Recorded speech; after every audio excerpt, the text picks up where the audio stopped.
The air at the Miller County auction hung thick and heavy, a familiar cocktail of diesel fumes, cheap cigars, and the sweet, dusty scent of kicked-up soil. It was the smell of hope for some, desperation for others. For Frank Hemlock, standing beside his younger brother Billy, it smelled like a mistake, a big one. Up on the block, gleaming under the hot August sun of 1972, sat the reason for that feeling. It was a brand new International Harvester, 10-6, the paint so deep a red you could drown in it. The iconic black stripe along the hood looked sharp as a razor's edge, and the brand new Firestone deep treads were still nubbed with the marks of the factory mold. The auctioneer, a fast-talking man named Slim Perkins, whose voice could cut through the roar of a dozen tractors, was in his element. "Look at her, boys. 130 horse on the PTO, factory cab with air conditioning, that DT414 turbo diesel just waiting to sing you the song of profit. Who will start the bidding for me at $15,000?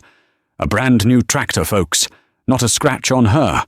Straight from the dealer lot." Billy nudged Frank hard in the ribs, his eyes wide with a feverish light. "That's our tractor, Frank. That's the future." Frank's gaze drifted past the gleaming IH to their own truck, a '65 Ford F-250 with a familiar patina of rust over the wheel wells.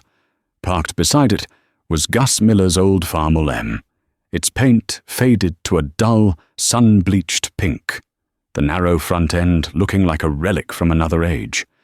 But Gus owned that M, owned it outright, just like he owned his land. Just like their father, Old Man Hemlock, had owned everything he ever farmed with. The old man's voice echoed in Frank's head, as clear as if he were standing right there, smelling of grease and chewing tobacco. "Boys," he'd said, 100 times, 1,000 times, leaning against the fender of his John Deere 4020 after a long day of ploughing. "You can borrow for land, because God ain't making any more of it. You can borrow for seed, because that's the promise of a harvest. But you never, ever finance iron. A tractor is a tool, not an investment. The bank's interest will eat you alive while that pretty paint is rusting off the fenders. You buy what you can afford with the cash in your pocket. Period." Their father had been gone 2 years now, taken by a bad heart one winter morning in the barn. He'd left them the 320-acre family farm, free and clear. He'd left them the 4020, a tractor he'd bought used in '68, but had paid for in cash. It was a good machine, a dependable 6-cylinder diesel with the classic synchro-range transmission. Frank knew every bolt on it, every quirk of its fuel pump, the exact spot on the block to tap with a hammer on a cold morning to get the starter to engage. It was honest iron. It was theirs. But it wasn't enough for Billy. Billy had been reading the farm journals, listening to the men at the co-op. The talk was all about expansion, about getting bigger or getting out. "We're pulling a 5-bottom plow with that 4020, Frank," he'd argued just last night, his voice filled with a restless energy. "We could be pulling 7 bottoms with a 10-6. We could plow that back 80 in a single day, not 3.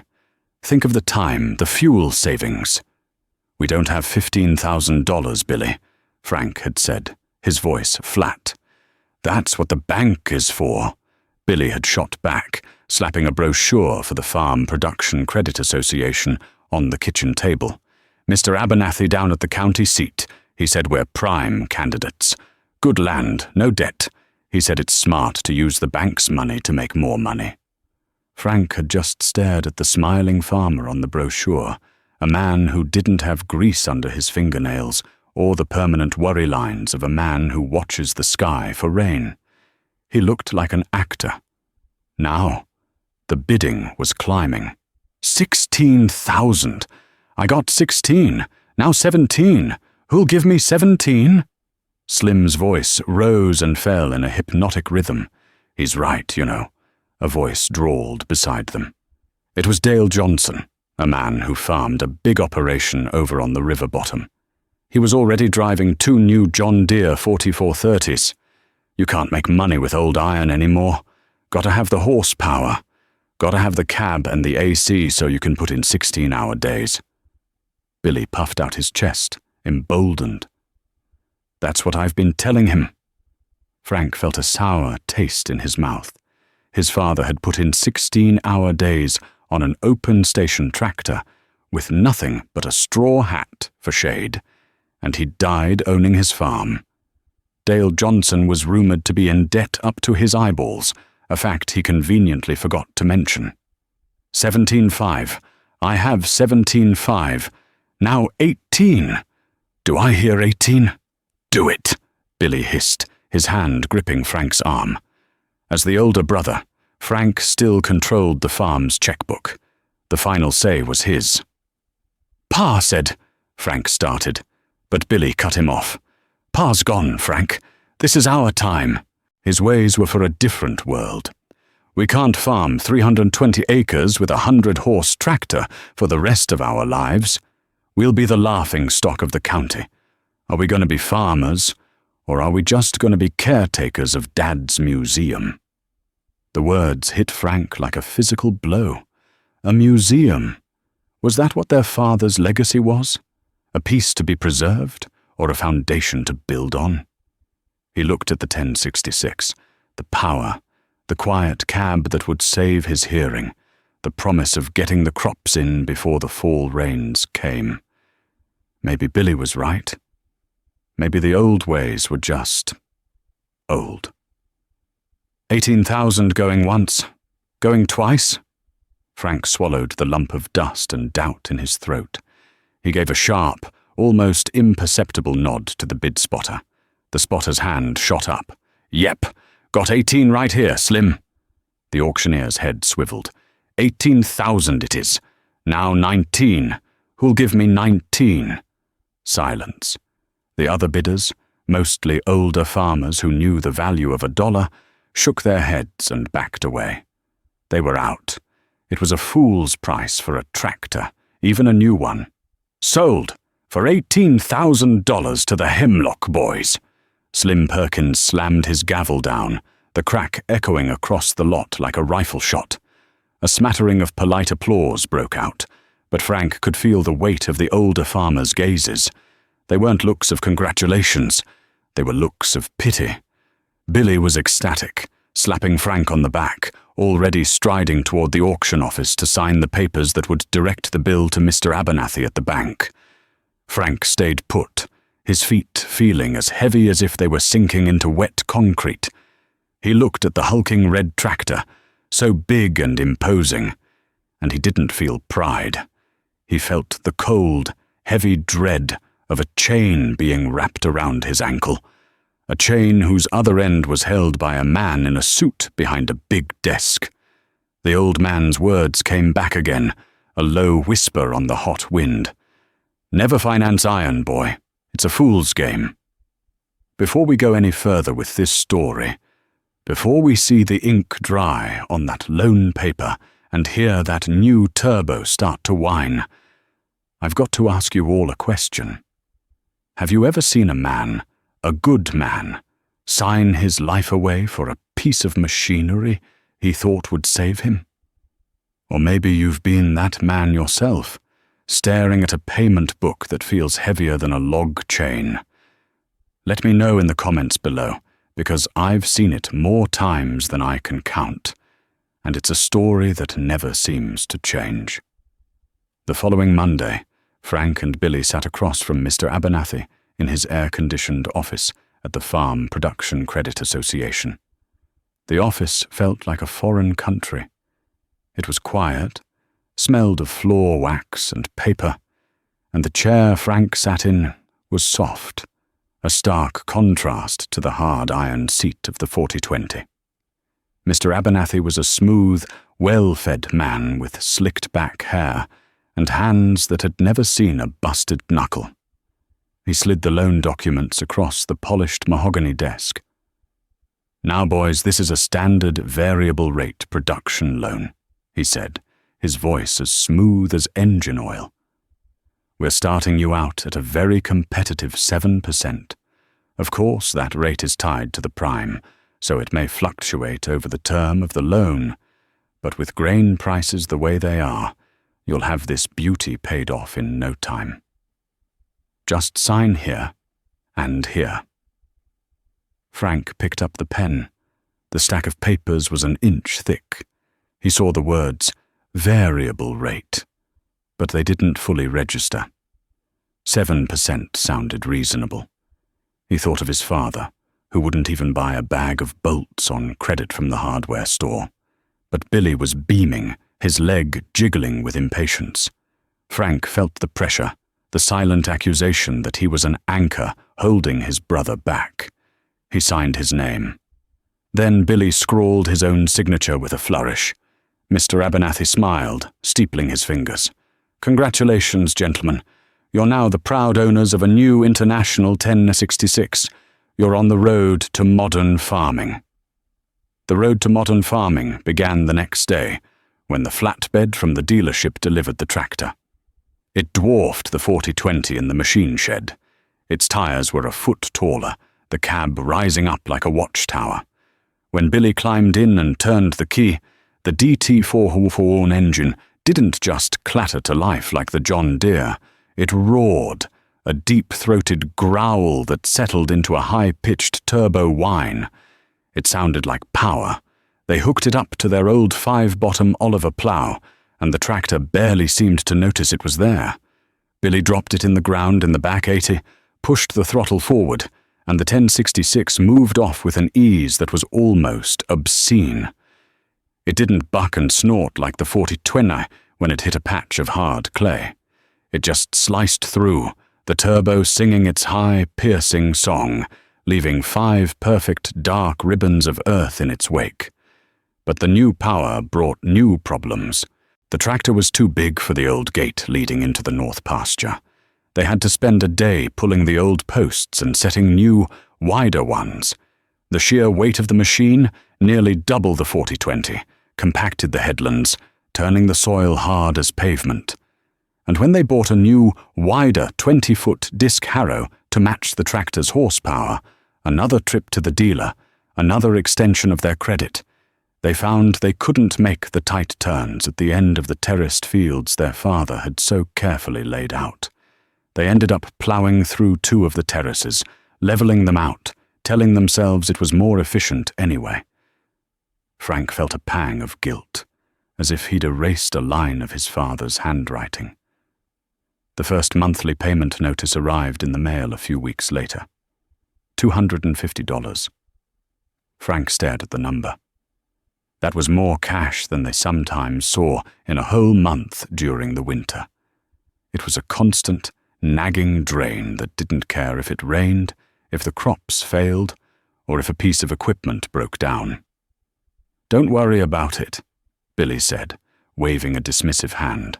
"That's nothing. Wait till we sell the corn this fall. We'll be swimming in cash."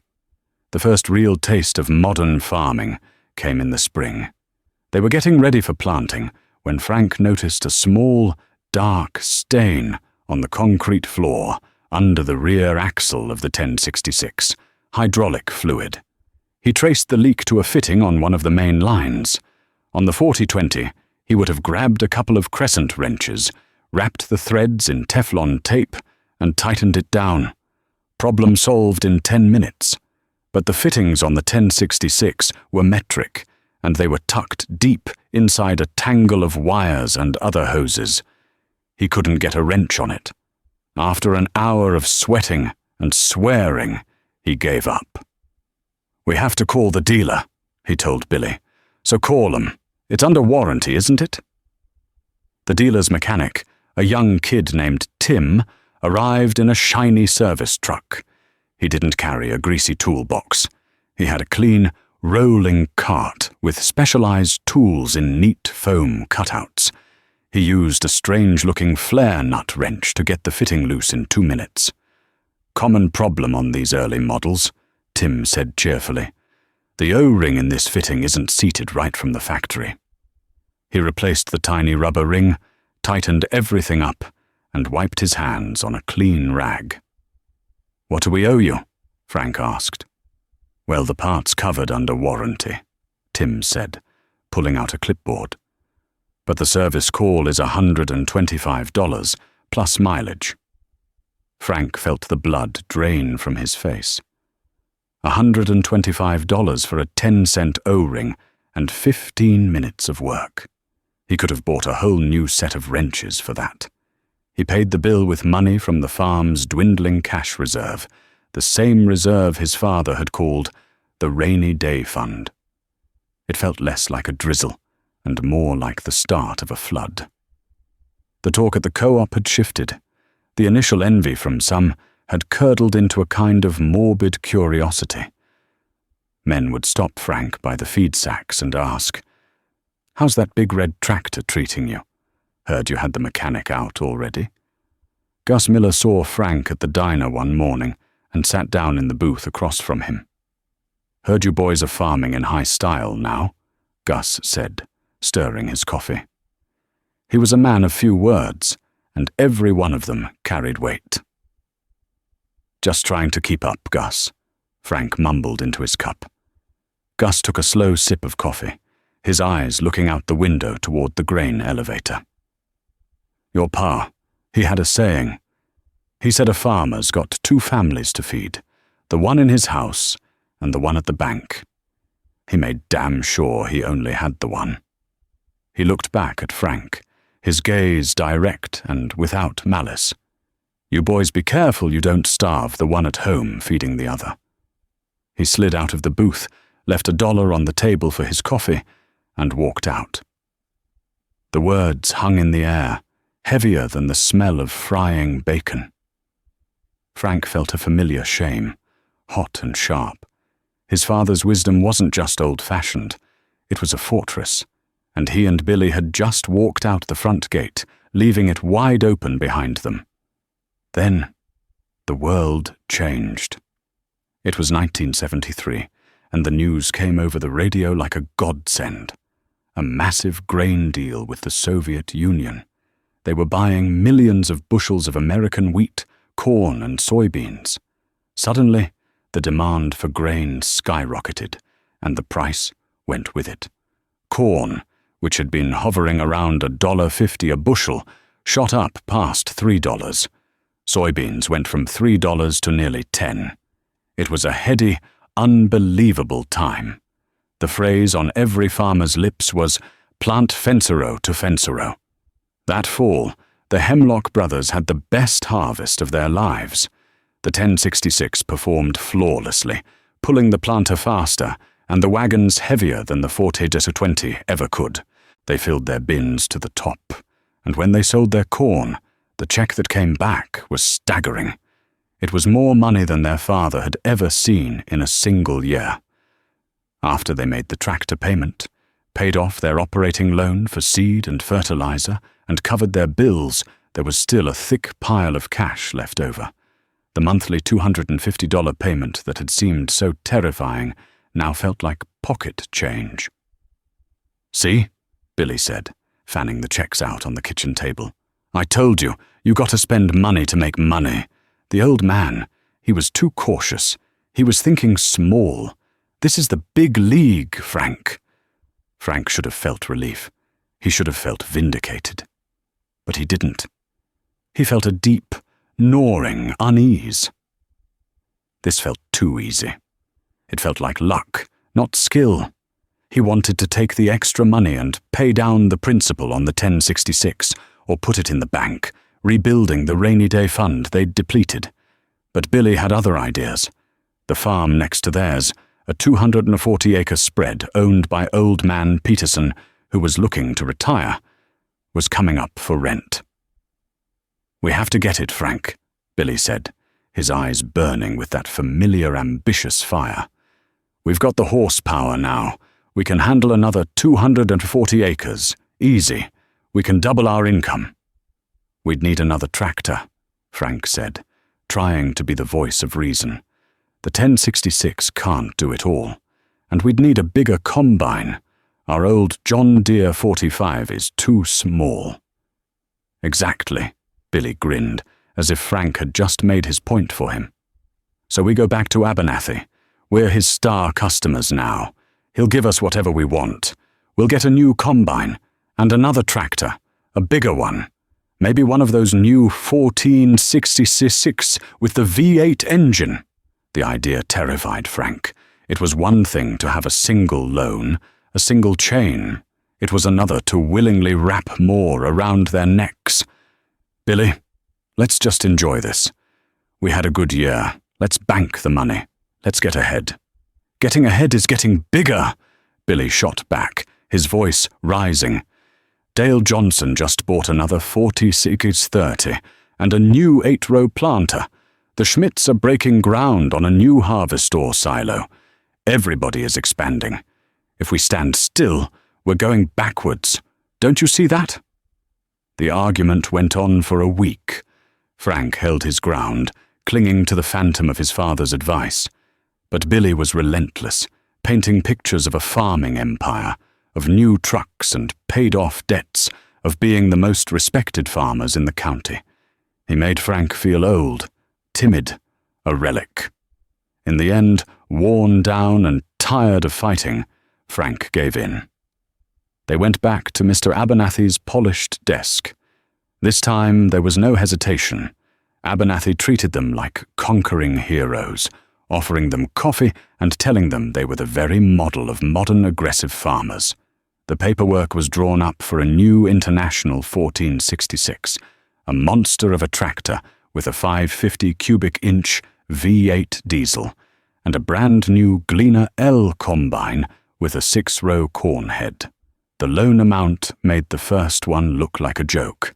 The monthly payments would be nearly $1,000. Frank signed the papers with a numb hand. He felt detached, like he was watching someone else ruin his life. The new equipment arrived, bigger and shinier than the last. The 1466 didn't just roar, it thundered. The Gleaner combine could harvest more corn in an hour than their old John Deere could in a whole afternoon. They were farming nearly 600 acres now. They were big time. At the diner, men who used to ignore them now clapped Billy on the back and asked for his opinion on the markets. They looked at Frank, standing quietly by his brother's side, as the slow, cautious one, the lucky beneficiary of Billy's genius. Frank found his solace in the old machine shed. He'd still start up the 420 once a week, letting the old diesel warm up. He changed the oil, greased the fittings, and tinkered with the engine, listening to its familiar, honest rhythm. It was the only thing on the farm that felt real anymore, the only thing that felt like his. Everything else belonged to the bank. One evening, Frank was in the cab of the new 1466, finishing the last pass on the newly rented ground. The sun was setting, painting the sky in shades of orange and purple. The tractor's cab was quiet, the radio playing softly. Over the country music, a news announcer's voice broke in.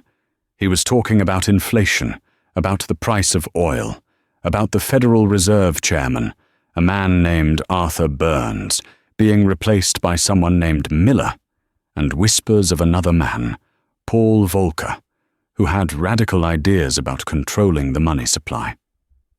Frank didn't understand most of it. It was just noise, words from a world far away from his fields. But then he glanced at the new loan payment book lying on the dashboard. It was a thick booklet, a stack of coupons representing years of his life. He flipped to the front, and his eyes fell on the fine print he'd ignored in Abernathy's office. Interest rate is variable, subject to change based on the prime lending rate. He still didn't fully understand what it meant. Not really, but a cold knot tightened in the pit of his stomach. The easy money, the high grain prices, the friendly banker. It all felt too good to be true. He looked out over the vast expanse of land they now farmed, land they didn't own, with tractors they hadn't paid for. and for the first time, he didn't see an empire. He saw a trap, a big, beautiful, expensive trap, and the gate was swinging shut behind them. The good years, the ones Billy called the big league, lasted just long enough to feel permanent. The grain prices of the mid-70s held strong, buoyed by relentless overseas demand. The checks from the elevator were big enough to hide the growing mountain of debt underneath. They made their payments on the 1066, the 1466, and the Gleaner Combine every month. It was $1,000 that felt like $100, a cost of doing business on a grand scale. But Frank could never shake the feeling that they were walking on a frozen river. The ice thick enough for now, but with the sound of running water deep underneath. The first cracks appeared not in their ledger book, but in the sky. The spring of 1977 came with a dry heat that felt more like August than May. The rains, normally as reliable as the sunrise, became scarce, then non-existent. The fields they had planted fence row to fence row, erasing the grass waterways and shelter belts their father had nurtured, now lay exposed under a brassy, unforgiving sun. The young corn, which should have been knee-high by the 4th of July, was stunted and yellow, its leaves curling inward during the day, as if in prayer for a single drop of water. Farming 600 acres of drought-stricken corn was a different kind of work. It was a work of grim faith.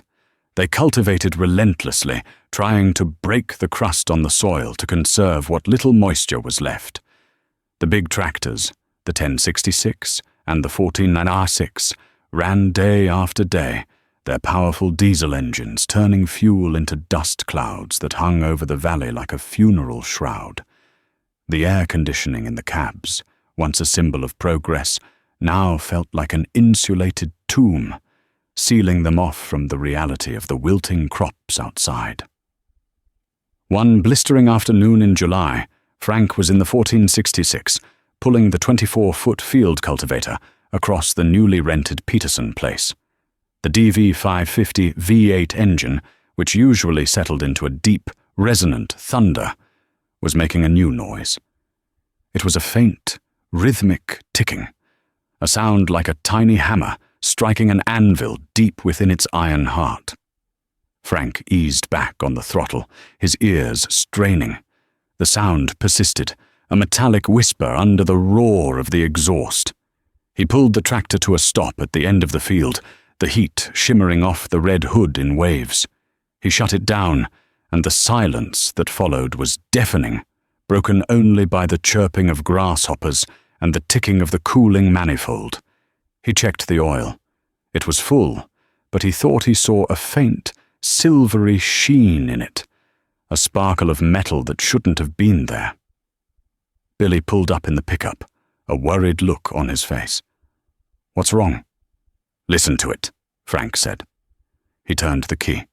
The engine turned over, caught, and there it was again. Tick, tick, tick, a death watch for a piece of machinery. "Probably just a lifter," Billy said, his voice lacking conviction. "We'll have the dealer look at it." The dealer's mechanic, Tim, was older now, his face greasier, his cheerfulness replaced by a weary professionalism. He listened to the engine for less than a minute, his head cocked like a doctor listening to a failing heart. He had Frank rev it up, then let it idle. He shook his head slowly. "That's not a lifter," he said, wiping his hands on a rag. "That's a rod bearing. The V8s were known for it if you lugged them too hard in heavy soil. You've been running her hard." "Can you fix it?" Billy asked, his voice tight. "Oh, we can fix it," Tim said, pulling out his clipboard. "But it's a full engine rebuild. We'll have to pull it, split the block, turn the crank.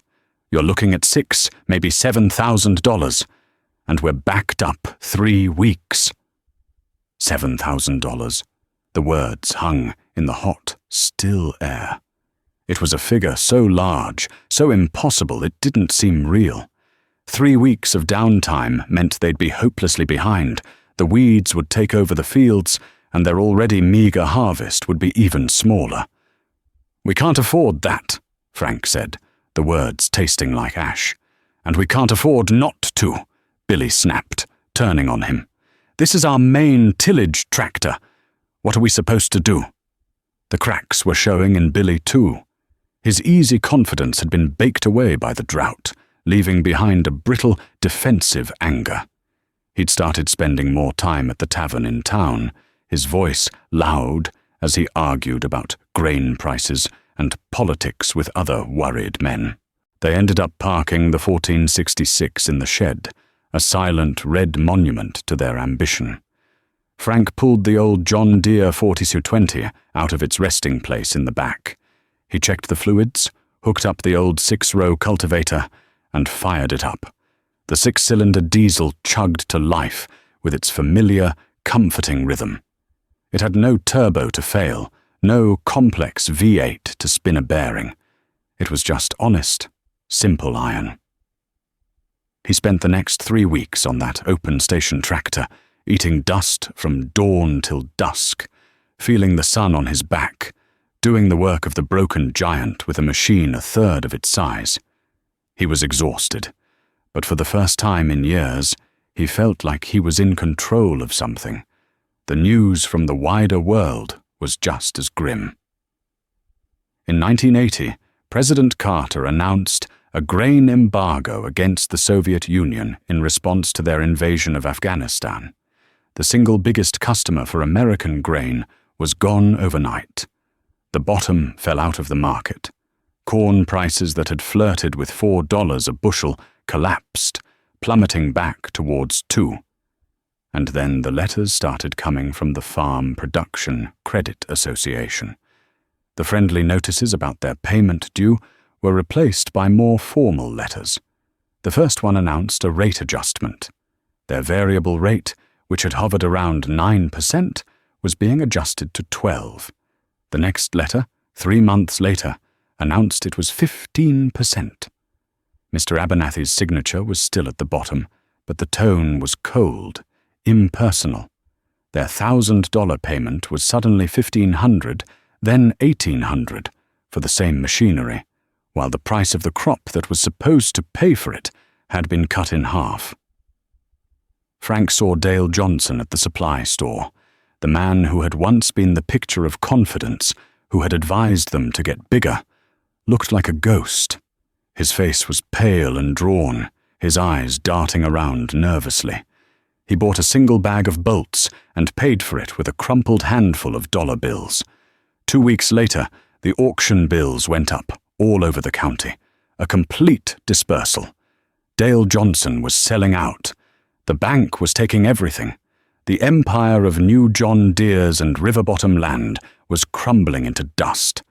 The morning of the Johnson auction was cold and grey. A miserable day in November that matched the mood of the crowd. It wasn't like the auction where they'd bought the 1066. There was no excitement, no hope. There was just a quiet, grim procession of men in insulated coveralls walking among the rows of machinery, their faces tight with a mixture of pity and fear. They were all looking at Dale's equipment and seeing their own. Frank and Billy stood at the back of the crowd, watching as the auctioneer sold off Dale's life, piece by piece. The big 4630s, tractors Dale had been so proud of, sold for less than half of what he owed on them. The bank representative stood beside the auctioneer, a man in a suit jotting notes on a clipboard, his face impassive. Dale Johnson was nowhere to be seen. "This is it, isn't it?" Billy said, his voice barely a whisper. "This is what's going to happen to us." Frank didn't answer. He just watched the grim spectacle, the bitter harvest of easy credit and bad luck. The cold knot that had been in his stomach for years was now a solid block of ice. The final notice arrived right after Christmas, a brutally ironic gift from the bank. It was printed on stark, legal-sized paper. Notice of intent to foreclose. The bank wasn't just coming for the tractors and the combine anymore. The original 320-acre farm, their father's land, the land that had been in the Hemlock family for 3 generations, had been pledged as collateral on the second, larger loan. They owed the bank over $100,000 on machinery that was now worth maybe $40,000, and their monthly payment, thanks to Paul Volcker's war on inflation, had swelled to over $3,000. The prime interest rate had crested 20%. It was a death sentence. Billy broke. He sat at the kitchen table, the foreclosure notice spread out before him, and he sobbed. Not loud, dramatic crying, but a quiet, defeated weeping that was far worse to witness.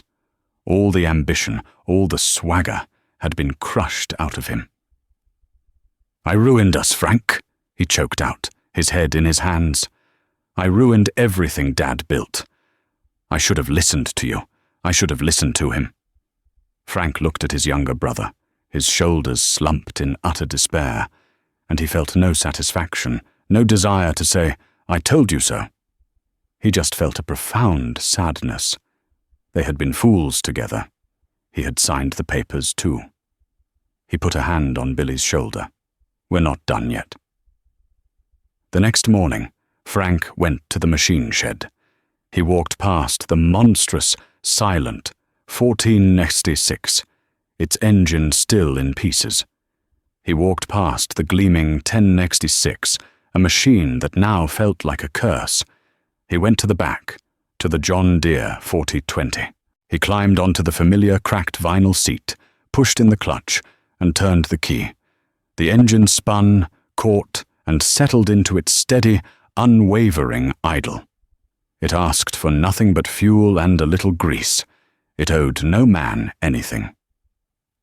He called Mr. Abernathy. The banker's voice was no longer smooth. It was sharp, clinical. "Frank, there's nothing to discuss. The numbers are the numbers. The loan is in default." "I know," Frank said, his own voice calm and steady. "I'm not calling to argue. I'm calling to tell you what we're going to do. We're selling the Gleaner Combine and the 1066. We'll get what we can for the 1466 for parts. We're letting the rented Peterson ground go.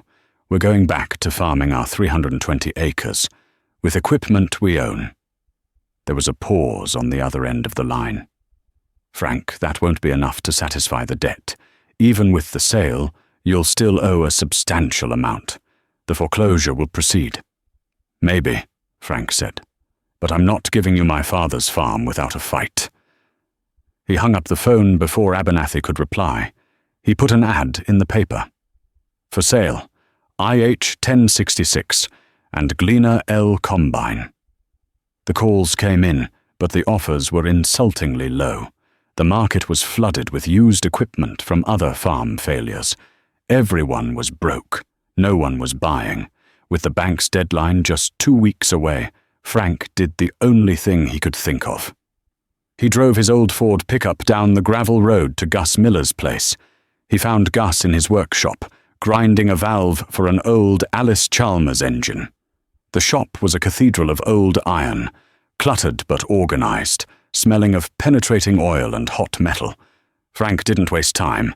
He laid it all out. The loans, the drought, the embargo, the foreclosure. He didn't make excuses or blame Billy. He just told the truth. Gus listened patiently, not saying a word, his hands working the valve on the grinding wheel, sending a shower of sparks into the dusty air. When Frank was finished, Gus shut off the grinder. The silence in the shop was heavy. Gus wiped his hands on a red rag, his movements slow and deliberate. "Your father," Gus began, his voice a low rumble, "was a stubborn man. But he was smart. He knew that the land is the only thing that's real. The rest, the iron, the buildings, that's just stuff that can be taken away. He knew a man who owns his land, and a good mule is richer than a man who owes for a whole fleet of new tractors." He looked Frank square in the eye. "You boys forgot that. You got dazzled by the shiny paint." Frank just nodded, his throat too tight to speak. He deserved the lecture. "But," Gus continued, "you seem to have remembered it now. That's worth something." He walked over to a metal desk, covered in parts, catalogues, and greasy invoices. He pulled out a checkbook. "How much do you need to stop the foreclosure?" Frank was stunned. "Gus, I can't ask you to do that. I don't know when we could ever pay you back." "I'm not giving you a damn thing," Gus grunted, scribbling in the checkbook. "I'm buying the note from that bloodsucker Abernathy. You'll make your payments to me, at a fixed rate, 6%, the way a neighbor ought to treat a neighbor. But there are conditions." He tore the check out and handed it to Frank. The amount on it made Frank's head swim. "First," Gus said, holding up a greasy finger, "you get that red junk off your farm. Sell the 1066 and the combine. I don't care what you get for them. The money goes directly to me. Second, you get that broken-down V8 out of your shed. Sell it for scrap if you have to. I don't want to see it again. And third," he paused, his gaze intense, "you make your brother help you. You don't let him hide from this. You put a wrench in his hand and you make him fix what he helped break. You understand me?" Frank looked at the check, then at the old farmer's weathered face. He saw not pity, but a hard-earned respect. "I understand, Gus," he said, his voice thick with emotion. "Thank you." "Don't thank me," Gus said, turning back to his valve grinder. "Thank your father. You're living on his credit now, not yours." The next day, a flatbed hauler came for the 1066. Frank had sold it to a farmer 3 counties over for a fraction of what they'd paid. As he watched the gleaming red tractor, the machine that had started it all, get chained down and driven away, he didn't feel sadness. He felt the weight of a chain being lifted from his own shoulders. He found Billy in the barn, listlessly forking hay. He looked thin and haunted. Frank walked over and stood beside him. "Gus Miller bought our note," Frank said quietly. "We're going to keep the farm." Billy stopped, leaning on the pitchfork, but he didn't look up. "He's a fool, then." "No," Frank said. "He's a neighbor." He paused. "I need your help. The 4020 needs an overhaul. Rings, bearings, the whole thing. I can't do it alone." Billy finally looked at him, his eyes filled with shame. "Why would you want my help? I'm the one who—" "Because you're my brother," Frank cut him off, "and because Gus said I had to put a wrench in your hand." He offered a slight, weary smile. "So let's go. We've got work to do." For the next month, they worked side by side in the machine shed. They pulled the engine from the old John Deere, tore it down to the bare block, piece by greasy piece. They measured the crank journals with a micrometer, honed the cylinder walls, and carefully fitted the new piston rings. They didn't talk much about the bank or the debt. They talked about torque specs and bearing clearances. They argued about the best way to seat a gasket. Slowly, painstakingly, as they brought the old engine back to life, something was being rebuilt between them, too. The silence was no longer heavy with blame, but comfortable, filled with the shared language of work. Life on the Hemlock farm found a new rhythm, which was really its old one. They farmed the 320 acres, and they did it well. They used the 4020 for the heavy tillage and planting. They bought a used John Deere 7700 combine from an auction, a bigger machine than their old 45, but one they could afford with cash from a good soybean crop. They made their payments to Gus Miller every month, on time. Billy became a master mechanic, able to diagnose an engine knock from 50 yards away. He never talked about getting bigger again. He talked about soil health and crop rotation. The community watched. They saw the big red tractors disappear from the Hemlock farm. They saw Frank and Billy working on their old equipment, At first, they whispered, assuming the brothers were finished. But as the years of the farm crisis dragged on and more auction bills went up for the big operators, a new understanding dawned. The Hemlock boys hadn't failed. They had survived. Frank, once seen as the timid, old-fashioned brother, was now looked upon with a quiet respect. He was the man who had weathered the storm. He was the man who had listened to his father.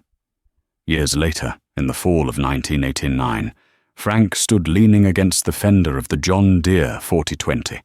The tractor's green paint was faded and chipped, the tires worn smooth, but the engine purred like it was new. His own son, a boy of 12 named Sam, was sitting in the seat, his hands on the big steering wheel. "Dad," Sam asked, looking at a glossy magazine from the co-op that lay on the toolbox. The cover showed a massive, futuristic-looking tractor with 8 tires and a cab like a spaceship. "Why don't we get a new tractor? Like this one. Jimmy Schmidt's dad has one." Frank looked at the picture, then back at his own land, the fields of harvested corn stubble glowing gold in the late afternoon sun. He looked at the machine shed, which housed equipment that was old, but entirely theirs. He smelled the familiar scent of diesel and turned soil, the scent of a life earned, not borrowed. He put a hand on his son's shoulder, feeling the same solid bone and muscle his own father must have felt. "Your grandfather told me something a long time ago," Frank said, his voice quiet but clear over the engine's idle. "He said you can borrow for land, because God ain't making any more of it. But you never, ever finance iron. A tractor is a tool to make a living, not a status symbol to show off. This old tractor here," he patted the warm green hood, "doesn't look like much, but it belongs to us. That means we answer to nobody but ourselves and the good Lord. It means we're free." The boy looked from the magazine to the old tractor, then up at his father's face, trying to understand the depth of the lesson. Frank smiled, a real, easy smile that had taken him 20 years to earn back. "Some things," he said, "are worth more than shiny paint.